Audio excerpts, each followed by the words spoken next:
Continuando con la hora del economista, en esta oportunidad tenemos, como todas las semanas, la participación de nuestro colega economista, el doctor Alejandro Narváez, quien nos va a comentar las noticias económicas e internacionales más relevantes de la semana y, por supuesto, con sus respectivos comentarios. Muy buenas tardes, Alejandro. ¿Cómo estás?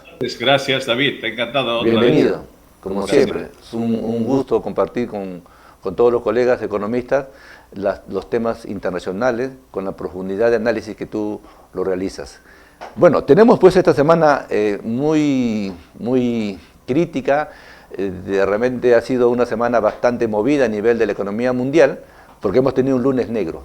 Hemos tenido un lunes donde han caído las acciones principales de las principales economías y empresas del mundo, y quería que nos dieras tu comentario, ¿no? ¿Cuál es la causa? Aunque tú lo habías anunciado a unos indicadores, pero el lunes un poco que estalló y ahí estamos todavía. ¿Cuál es tu opinión al respecto? Sí, ha sido sigue siendo la semana bastante movida, bastante turbulenta. Muchos dicen que se dio el día lunes la famosa tormenta perfecta, ¿no? De los mercados, fundamentalmente mercados financieros, sí. Y que eso puede deberse a una serie de razones. Tampoco los analistas coinciden de cuál sería la razón más importante, pero más o menos va en la dirección de que hay preocupaciones de la economía norteamericana y la lenta respuesta por parte de la Fed a los movimientos de la tasa de referencia. Básicamente, 2 puntos, ¿no? Se dice que la economía de los Estados Unidos está entrando en un proceso de enfriamiento y que el Banco Central de ese país no está dando las respuestas adecuadas.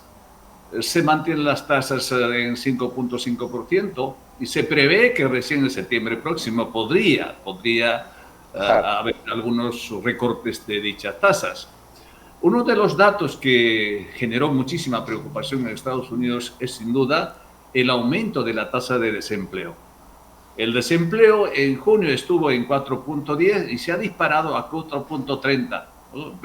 2 décimas por encima de lo que ha sido en junio pasado. Entonces, esto es una señal, digamos, de que la economía de los Estados Unidos no está, digamos, en buen estado. Hay síntomas de que podría estar entrando a un periodo de ralentización o de enfriamiento. Y además, también hay otras razones que igualmente son importantes destacar, ¿no? O sea, sí. Estamos viviendo, digamos, un periodo bastante complicado.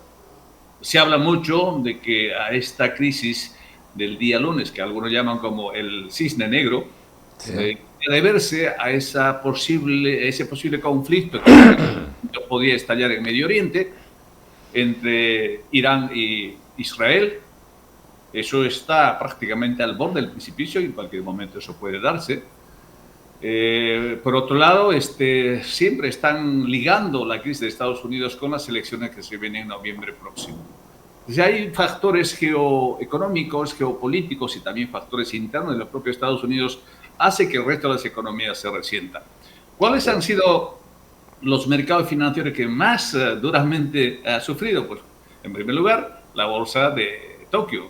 El índice Nikkei ha caído, según los datos oficiales, 13%. Es decir, es una de las caídas más profundas desde 1987. Esa economía cayó fuertemente, porque no nos olvidemos, David, de que el grueso de las inversiones que tiene el Banco de Japón y el gobierno de Japón, está invertido en bonos americanos, en bonos de Estados Unidos, ¿no? Y los bonos de Estados Unidos está atravesando una situación difícil, ¿no? Entonces, puede estar ahí también una de las causas de esa posible, digamos, recesión o lo que llaman aterrizaje suave. De ahí un aglomerado de casos, de situaciones que finalmente ha empujado a las bolsas internacionales. La bolsa de Nueva York, por ejemplo, ha caído 3%. Nada también, ¿no? también todas las bolsas del mundo han sido afectadas. prácticamente, han sufrido en alguna medida la caída. La bolsa de Tokio, la bolsa de Nueva York, la bolsa de Shanghái, incluso las bolsas chinas. Sí, Así que ha sido un día bastante, digamos, raro. Sin embargo, estos días yo miraba los datos, las cifras de los distintos mercados financieros, empieza a recuperarse. Empieza a recuperarse. Pero hay un dato interesante que creo que nuestros seguidores podrán conocer. El caso de los mercados de criptomonedas.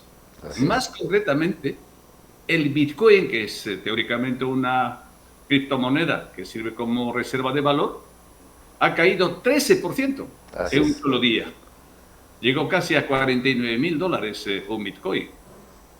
Ahora mismo se ha recuperado un poquito, está en torno a casi a 59, $60,000. Y la otra criptomoneda que se llama el Ethereum, que va muy de la mano con el Bitcoin, ha caído 20% en un solo día. Es decir, se han dado estas cosas raras en estos mercados financieros tan turbulentos, tan movidos como se ve. Sí, efectivamente. El Salvador, sabes que había adquirido un conjunto de monedas de Bitcoin para guardarlo como reserva, ¿no? El señor Bukele. Sí, efectivamente. A propósito de ese comentario que haces, David, ayer salió una noticia interesante en Bloomberg y dice la noticia lo siguiente. En vista de que hay sanciones hacia Rusia y que El Salvador quiere hacer comercios cada vez mayores con Rusia, de hecho el año pasado, 2023, había movido más o menos el comercio internacional entre ambos países entre $450 millones, y como no tiene posibilidad de pagar en dólares, lo que está negociando entre el ministro de Economía de Rusia y El Salvador es pagar en Bitcoin. Fíjate lo que te digo. O sea, el comercio internacional ya empieza a abrirse a otro tipo de divisas, en este caso divisas como el Bitcoin, y que probablemente las próximas operaciones de importación y exportación entre Rusia y El Salvador pueda, por lo menos en parte, ¿no? Digamos, negociarse en Bitcoins. Así que es una noticia interesante. Sí, así es. Porque es el primer país que va a hacer este tipo de operaciones con esta moneda digital.